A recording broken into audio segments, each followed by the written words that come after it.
राजा राम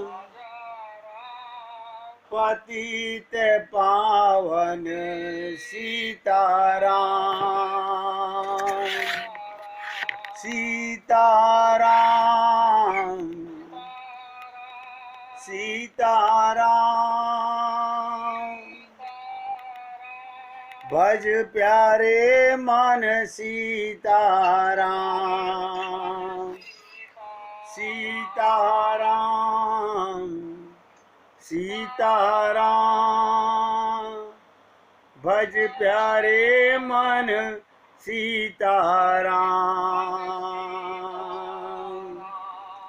रघुपति राघव राजा राम पतित पावन सीताराम रघुपति राघव राजा राम पतित पावन सीताराम सीताराम सीताराम भज प्यारे मन सीताराम सीताराम सीताराम भज प्यारे मन सीताराम बोलिए सियापति रामचंद्र भगवान की जय राघवेंद्र सरकार की जय जय जय श्री राधे जय जय श्री राधे। सभी भक्तों से निवेदन, मानस रोग की चर्चा अपने चरम पर पहुंच गई है। कुछ ही दिनों में ये चर्चा समाप्त होकर कोई नई चर्चा चालू करेंगे। इसलिए आप सबसे निवेदन करता हूँ, बहुत एकाग्रचित्त होकर के सत्संग के प्रत्येक शब्द को हृदयंगम करने का प्रयत्न करें। एक भक्त कह रहा है भगवान से, राधा रानी से प्रार्थना कर रहा है, क्या? किशोरी मेरी बिगड़ी देहु बनाए। बस, किशोरी मेरी बिगड़ी देहु बनाए। दो शब्द हैं, बिगड़ी और देह। अब प्रार्थना कर रहा है भगवान से। इसका मतलब जो भक्त लोग ये गाते हैं, क्या वो ये समझते हैं बिगड़ी क्या हुई है? अरे देहु क्या है? मैं उम्मीद करूंगा आप बहुत एकाग्रचित होकर सुनिएगा। यही प्रश्न राजा निमि, जैसे राजा जनक वेदेही थे, ऐसे राजा निमि भी वेदेही थे, परमहंस थे। एक बार राजा निमि, आवाज नहीं आ रही? राजा निमि यज्ञ कर रहे थे। उनके पास नव योगेश्वर, कि नव योगेश्वर कौन है? ऋषभ भगवान के 9 पुत्र। इनको ये पावर थी, कहीं भी, जैसे सनकादिक परमहंसों को पावर थी, कहीं भी जा सकते हैं, किसी लोक में भ्रमण करें, कहीं भी जाएं। तो एक बार राजा निमि यज्ञ कर रहे थे और वहां पर ये नव योगेश्वर पहुंच गए। तो नव योगेश्वरों से राजा निमि ने पूछा कि ये सर्व दुर्लभ देह ये जो आप और हम लोगों को शरीर मिला हुआ है, ये सर्व दुर्लभ देह है। इसको पाकर भी ये जीव अपना कल्याण क्यों नहीं कर पा रहा? देह तो मिली, लेकिन जीव अपना कल्याण क्यों नहीं कर पा रहा? तो नव योगेश्वर ने यही जो बात मैंने आपसे कही कि किशोरी मोरी बिगड़ी देहु बनाए, कि ये जीव जानता ही नहीं है कि इसको ये मानव शरीर क्यों मिला हुआ है। ये मनुष्य नहीं जानता, सुन लेता है संत महात्माओं से, देव दुर्लभ ये मानव चोला है, कबहू के करी करुणा नर देही। भगवान ने पता नहीं कौन सी करुणा कृपा करके आप और हम लोगों को ये मनुष्य शरीर दिया है। हमने कल भी आपसे निवेदन किया था कि सीताराम आचार्य जी कहते हैं, इस देह में हरि मिलत हैं। लेकिन संत महात्मा कहकर चले गए, भगवान ने मौका दे दिया, लेकिन हमारी बिगड़ी नहीं बन पा रही। अब आप सोचिएगा, हमें देह तो मिला, लेकिन हमें वो ज्ञान नहीं मिला जो सबसे ज्यादा आवश्यक था। क्या मतलब? जीव तो सभी हैं, 84 लाख योनियां सब जीव हैं, लेकिन ये सब में श्रेष्ठ जो मानव शरीर है, इसे पाकर हमने अपने स्वरूप को नहीं जाना, हमने स्वयं को नहीं जाना। अगर हम तत्व ज्ञान कर लेते कि मैं आत्मा हूं, तो परमात्मा की तरफ मुख अपने आप हो जाता। लेकिन हमने सदा से अपने को शरीर माना और मान रहे हैं। बहुत ध्यान से सुनिएगा, हमारी सबसे बड़ी महान त्रुटि, हम आत्मा होते हुए भी अपने को देह मानते हैं। अगर ये एक छोटी सी गलती, ये अज्ञानता, ये नासमझी हमारी चली जाए और हमें आत्मज्ञान हो जाए, तो जो हम प्रार्थना कर रहे हैं कि किशोरी जी मोरी ही बिगड़ी देहु बनाए। बिगड़ी क्या है? शरीर मानकर कितने ही संत महात्मा हमसे निवेदन करें कि भगवान से प्रेम करो, नहीं कर सकते। ये बात सुनहरे शब्दों में नोट कर लीजिए, जब तक हम अपने को देह मानेंगे, शरीर मानेंगे, तो संसार से ही प्रेम करेंगे।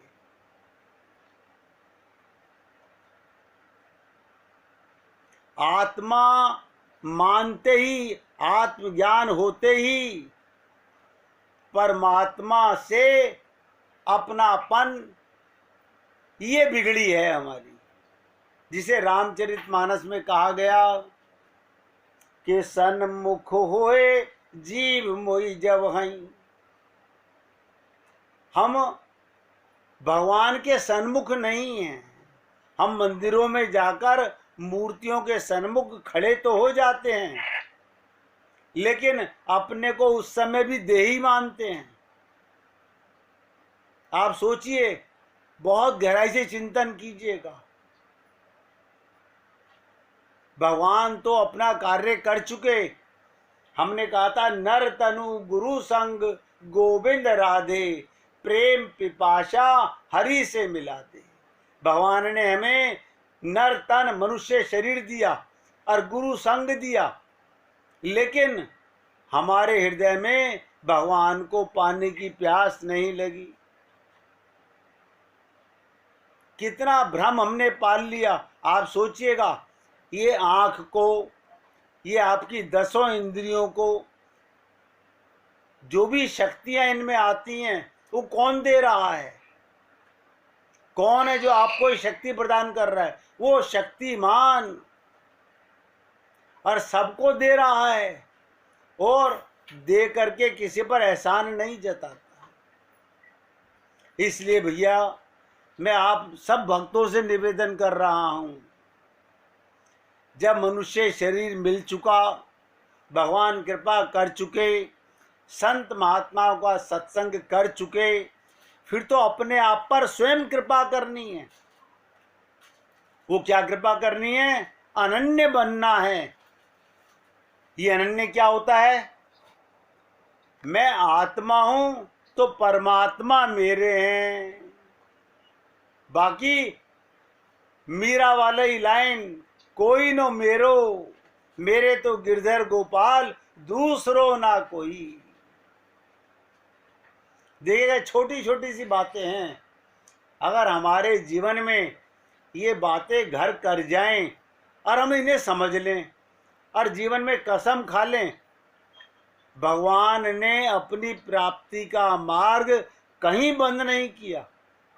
उसके लिए कोई वेद शास्त्रों के ज्ञान की आवश्यकता नहीं है। जैसे हम शरीर मान के संसार से प्रेम करते हैं,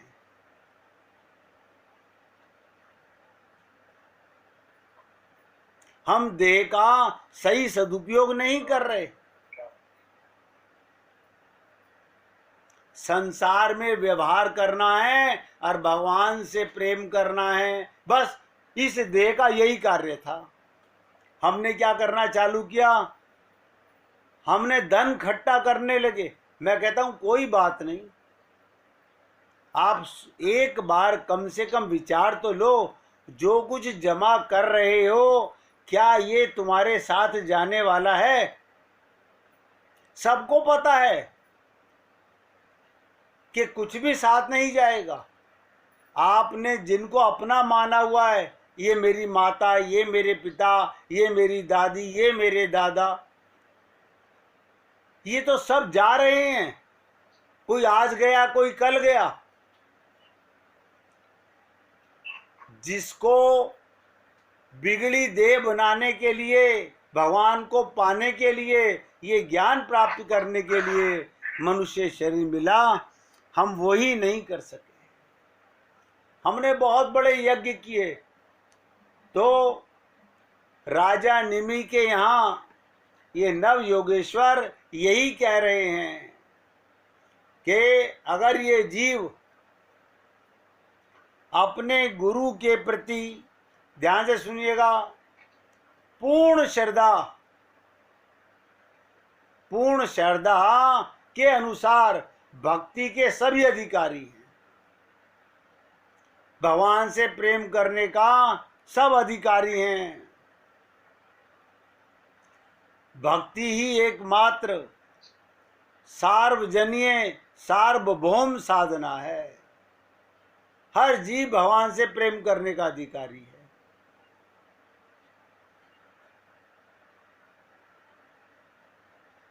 और सब जानते हैं कि भक्ति मार्ग पर चलने वाला साधक किसी भी स्थान, किसी भी अवस्था में भगवान का भजन कर सकता है। भगवान ने अपनी प्राप्ति के लिए सबको पूरा मौका दिया है।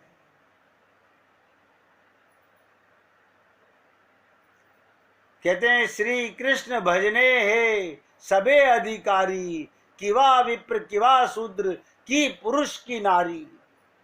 क्या मतलब? भगवान से प्रेम करने का, भगवान का भजन करने का सब अधिकारी हैं। ब्राह्मण हो या शूद्र हो, पुरुष हो या नारी हो। ये बिल्कुल सत्य है कि भक्ति के साधन में ना जाति, ना स्थान, ना काल, तीन चीजें नोट कर लो। कभी मत समझिएगा ये जाति श्रेष्ठ है, ये स्थान श्रेष्ठ है। ये आप लोग जितने भी तीर्थ देखते हो संसार में, ये संत महात्माओं की तपस्या से बने हैं। यहाँ पर संत महात्माओं ने भगवान को प्रकट किया, प्राप्त किया, तो ये तीर्थ बन गए हैं। इसीलिए कहते हैं कि संत महात्माओं के चरणों में चलते हुए तीर्थ होते हैं। जहाँ संत महात्मा टिक जाते हैं वहीं पर तीर्थ बन जाते हैं।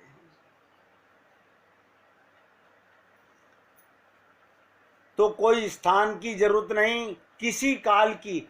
बहुत से लोग कहते हैं सुबह सुबह उठ के ब्रह्म मुहूर्त में भगवान की पूजा करो। अगर रात को पूजा करोगे तो भगवान मना कर देंगे, अब मुझे सोने दो, सुबह आना मेरे पास।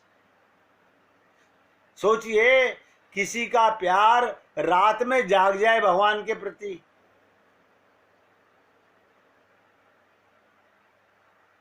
भगवान तो 24 घंटे हमारी तरफ टकटकी लगाकर देखते रहते हैं। क्या देखते रहते हैं? ना जाने कब ये जीव मेरे शरणागत हो जाए, कब ये मनुष्य मेरी शरणागति ग्रहण कर ले। इसलिए ना कोई जाति की आवश्यकता है, ना कोई स्थान की आवश्यकता है, ना कोई काल की आवश्यकता है। पर ध्यान से सुनिएगा, एक शर्त है। वो शर्त क्या है? श्रद्धा। चैतन्य महाप्रभु ने स्पष्ट शब्दों में कहा था, श्रद्धावान जन है भक्ति अधिकारी। जिसमें श्रद्धा है वही भक्ति का अधिकारी है। अब किसी ने हमसे प्रश्न किया था, श्रद्धा क्या होती है? आजकल तो बच्चों का नाम श्रद्धा रख लेते हैं। हमारी लड़की का नाम श्रद्धा है। अब ध्यान देने का, श्रद्धा क्या है? गुरु और वेद के वचन पर दृढ़ विश्वास, पूर्ण विश्वास, अडिग विश्वास। जो विश्वास डगमग हो वो श्रद्धा नहीं है। सुदृढ़ हो, निश्चित विश्वास हो गुरु एवं वेद के वाक्य पर, जरा भी तर्क वितर्क कुतर्क या शंका मन में ना आने पावे। रामचरितमानस में आप लोगों ने सुना कि सदगुरु वैद्य वचन विश्वासा, संयम ये न विषय के आशा। और रघुपति भक्ति सजीवन मूरी, अनुपान श्रद्धा मति पूरी। रट लो, श्रद्धा ही भक्ति साधन का प्रथम स्तर है। हम देखिए, जो नहीं है हमारे, हम उन पर कितनी श्रद्धा करते हैं। हमारी माता के प्रति, पिता के प्रति, परिवार के प्रति, कुल के प्रति। ये तो आपके शरीर के रिश्तेदार हैं। आपका तो परमात्मा था, परमात्मा है, परमात्मा ही रहेगा। इसलिए मैंने आपसे कहा, श्रद्धा ही भक्ति साधन का प्रथम स्तर है। भक्ति मार्ग में प्रथम सोपान श्रद्धा ही है। सोपान माने होता है सीढ़ी। अब जिस सीढ़ी पर आप चढ़ रहे हो उस पर आपको विश्वास ही नहीं है, फिर कामयाब क्या होंगे हम? जब कोई जीव भक्ति का अधिकारी हो जाता है, ध्यान से सुनिएगा, तो सर्वप्रथम उसमें श्रद्धा का उदय हो जाता है। जिसे अभी मैंने कहा कि सदगुरु वैद्य वचन विश्वासा, बस हो गया विश्वास। इससे क्या होता है श्रद्धा होने से, वो भी समझ लीजिएगा। श्रद्धा जब किसी साधक में उत्पन्न हो जाती है तो उसमें संदेह का नाश हो जाता है। अब कोई संदेह नहीं, यहीं से शरणागति होती है। अब श्रद्धा ही नहीं है तो शरणागति कभी नहीं हो सकती। हमें डॉक्टर दवा लिखता है, हमारी पूरी श्रद्धा, पूरा विश्वास, देखिएगा हम उसे लेकर खा लेते हैं, ये पूरा विश्वास है। लेकिन गुरु के और वेदों के वचनों पर हमें विश्वास नहीं होता। तो श्रद्धा से एक सबसे बड़ा काम होता है, संदेह का नाश हो जाता है। इसलिए किसी विषय में संदेह का नाश, उस वस्तु के विषय में विश्वास ही श्रद्धा है। अब प्रश्न उठता है कि श्रद्धा कब होगी? एक लाइन आप मुझे बताइए, आपको भोजन कब अच्छा लगेगा? जब भूख लगेगी। आपके सामने 56 प्रकार के भोजन रखे हों और आपका गले तक भरा हुआ हो, आप नहीं खाओगे, आप कहोगे रख दो, अभी भूख नहीं है। बिल्कुल इसी प्रकार से भगवान को पाने की भूख जगेगी।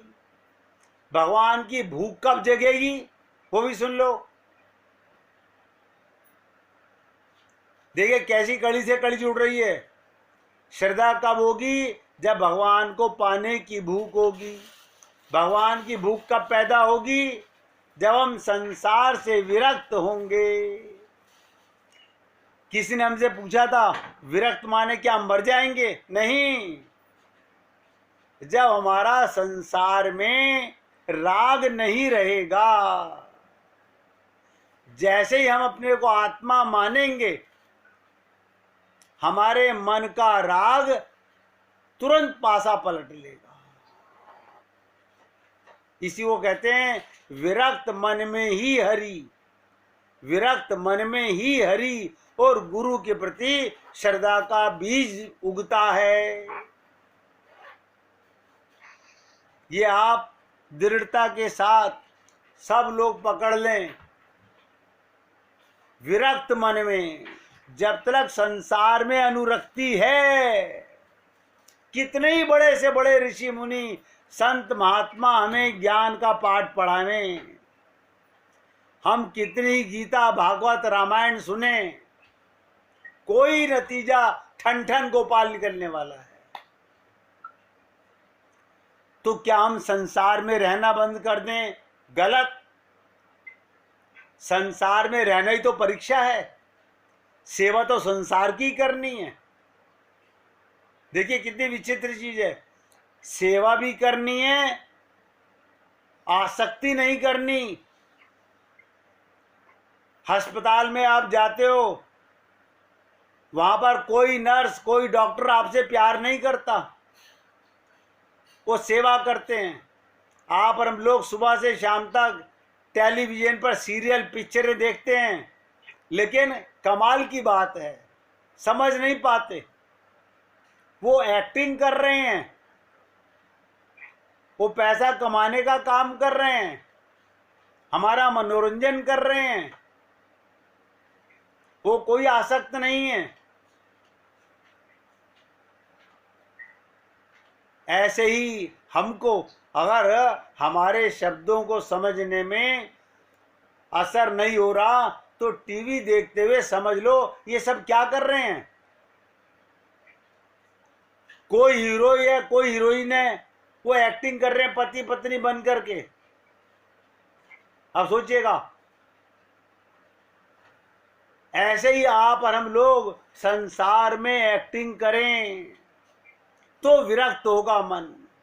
हमने क्या करा? आसक्ति ऐसी कसली। यही तो अज्ञानता है, यही तो हमारी मूर्खता है, यही तो हमारी नासमझी है, और यही हमारे जन्म जन्मांतरों का पाप है। ये चोला छिन गया फिर पछताए क्या होते है, जब चिड़िया चुग गई खेत। उसके बाद अब बहुत से लोग कहते हैं गुरु के प्रति भगवान के प्रति श्रद्धा विश्वास क्यों नहीं हो रहा? क्योंकि अभी मन संसार से विरक्त नहीं है। अब देख लीजिएगा, इतना समझ लीजिएगा, मेरे पीछे कौन खड़ा है मैं कब देख सकता हूं? जब मैं गर्दन घुमाऊंगा। जब मैं गर्दन घुमाऊंगा ही नहीं, सन्मुख होऊंगा ही नहीं,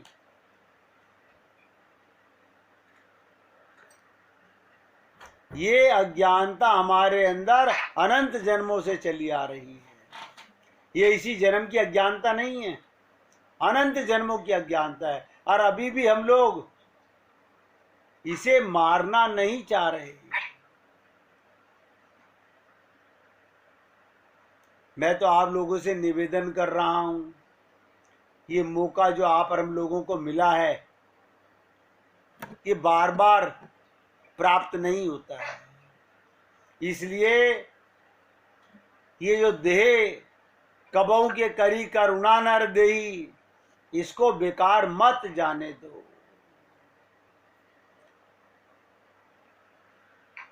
कहते ना, भगवान से प्रार्थना करनी हो तो कैसे करें?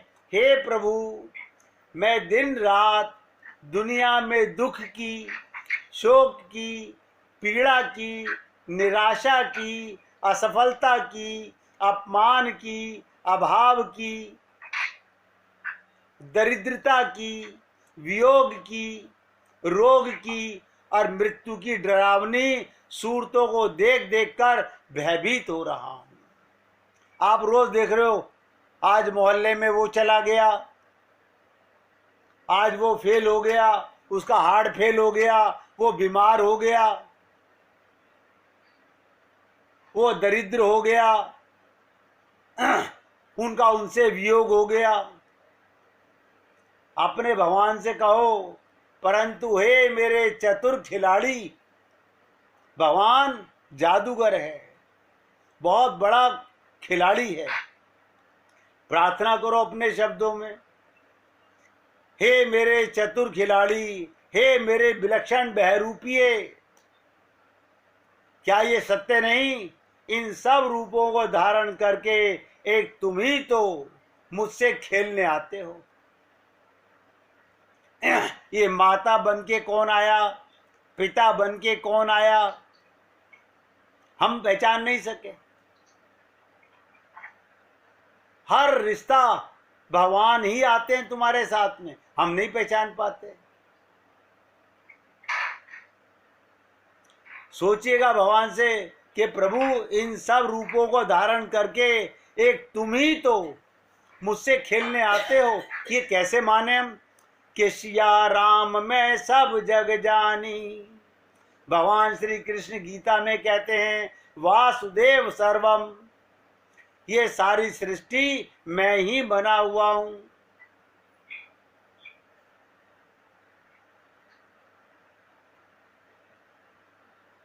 तुम्हें ना पहचानने के कारण ही डरकर इनसे दूर भागना चाहता हूं। मैं आप लोगों से बार बार निवेदन करता हूं, घर में रहना, समाज में रहना, सबकी सेवा करना, यही तो हमारी परीक्षा है। हम कभी किसी से नहीं कहते कि जंगल में चले जाओ।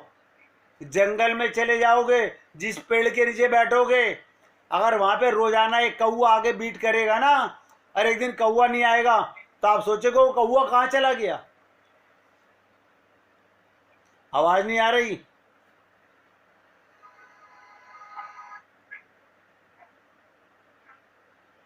आवाज कट रही है। एक मिनट दोबारा देखता हूं भैया।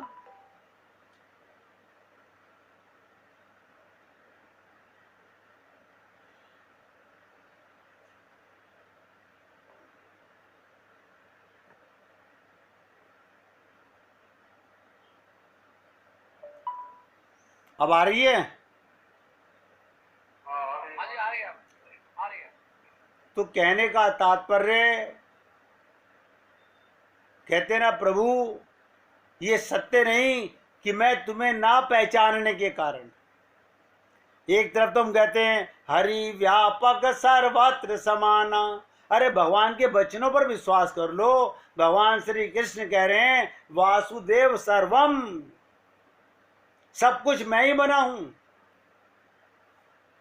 तो अब भगवान से क्या प्रार्थना करो, हे गोविंद, हे नारायण, हे मेरे प्रभु राम, मुझे ऐसी दिव्य दृष्टि दो, मुझे ऐसा विचार दो, ऐसी बुद्धि दो कि मैं तुम्हें पहचानने में कभी भूल ही ना करूं।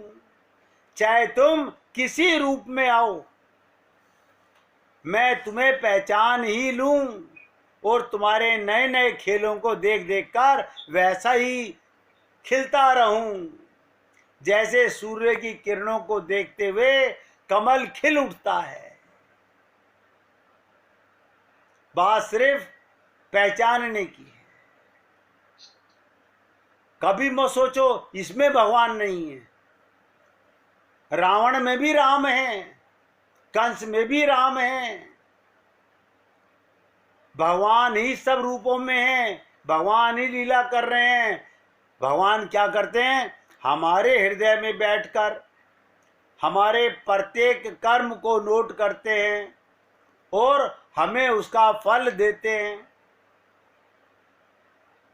भगवान हमारे हृदय में बैठकर प्रत्येक कर्म को नोट करते हैं।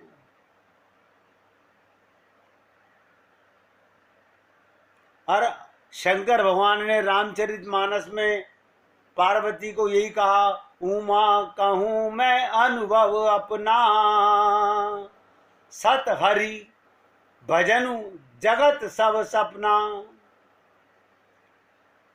इन सब में भगवान देखोगे तो जगत भगवान है, वरना ये सब सपने के समान है। हरि का भजन, हरि का प्रेम ही ये सारा जगत स्वप्नवत है। देखिए, एक भक्त साईं बाबा का भक्त था। उसने कहा कि प्रभु आज शाम को आप मेरे घर आइए, मैं रोज आपके पास आता हूं, कभी आप भी तो आइए। साईं बाबा ने कहा कोई नहीं बेटा, आज शाम को हम तुम्हारे घर आ जाएंगे। तो वो अपनी पत्नी से जाकर बोला, आज साईं महाराज आने वाले हैं, खूब खाने पीने की तैयारी करो। सुबह से शाम हो गई, एक कुत्ता आया और कुत्ता बार बार घर में घुसने का प्रयत्न कर रहा है और सेठ जी उसे डंडा मार रहे हैं।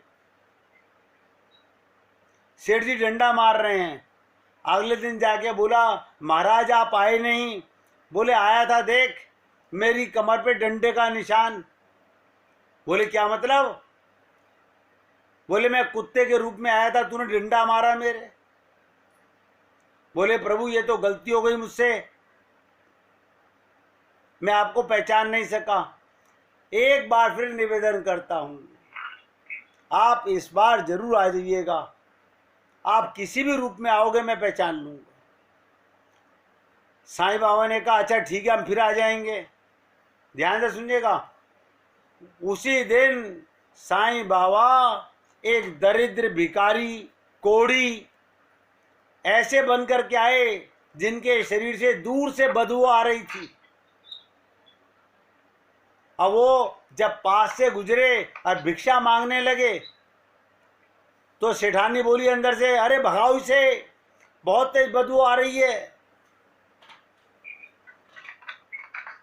बहुत तेज बदबू आ रही है।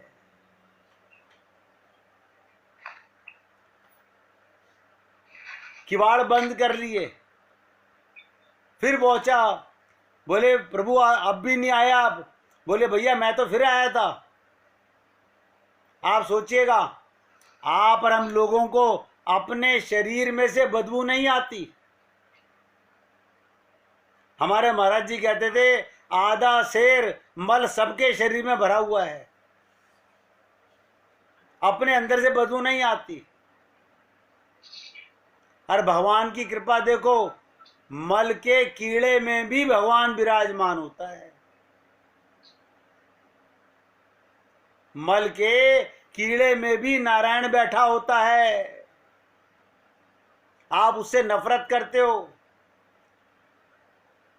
यही हमारी अज्ञानताएं हमको अनंत जन्मों से भगवान से नहीं मिलने दे रही। इसलिए मेरे भाई आपसे निवेदन कर रहा हूं कि जीवो अपनी भूल सुधारो, जो तुमसे ये ना सुधरे तो ब्रजराज पुकारो। अब 1 मिनट कीर्तन